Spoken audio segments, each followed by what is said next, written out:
ইসরায়েলের বিমান হামলাকে রাষ্ট্রীয় সন্ত্রাসবাদ হিসেবে আখ্যা দিয়েছেন বিশ্ব নেতৃবৃন্দ।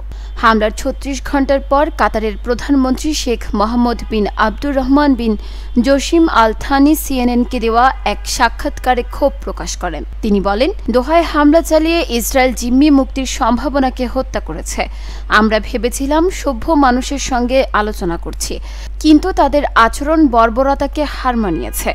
নেতানিয়াহু কেবল আগ্রাসনে যায়, যুদ্ধবিরতির নামে সময় নষ্ট করছে। এর জন্য তাকে শাস্তির মুখোমুখি হতেই হবে।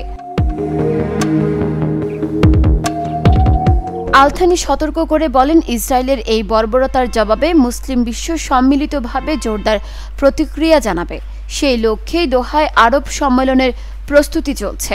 সাম্প্রতিক সময়ে দখলদার ইসরায়েল আরও বেপরোয়া হয়ে উঠেছে। মাত্র ৭২ ঘণ্টার ব্যবধানে মধ্যপ্রাচ্যে ও উত্তর আমেরিকার বিভিন্ন স্থানে অন্তত ৬টি হামলা চালিয়েছে তারা। এমনকি হামাস নেতাদের বহিষ্কার না করে ভুল করলে কাতার ধসিয়ে দেবে বলে আবারও কাতারে হামলার হুমকি দিয়েছে নেতানিয়াহু। কাতার ও অন্য রাষ্ট্রগুলো সন্ত্রাসীদের বহিষ্কার করুন অথবা আইনের আওতায় নিয়ে আসুন, না হলে আমরা নিজেরাই ব্যবস্থা নেব।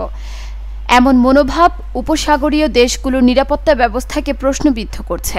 ওয়াশিংটন যদিও তেল আবিবের ঘনিষ্ঠ মিত্র, তবু নেতানিয়াহুর একতরফা সিদ্ধান্তে হতাশা প্রকাশ করে মার্কিন প্রেসিডেন্ট ডোনাল্ড ট্রাম্প। মার্কিন সংবাদ মাধ্যম দ্য ওয়াল স্ট্রিট জার্নাল জানিয়েছে, এক ফোন আলাপে ট্রাম্প নেতানিয়াহুর ওপর তীব্র ক্ষোভ প্রকাশ করেছেন।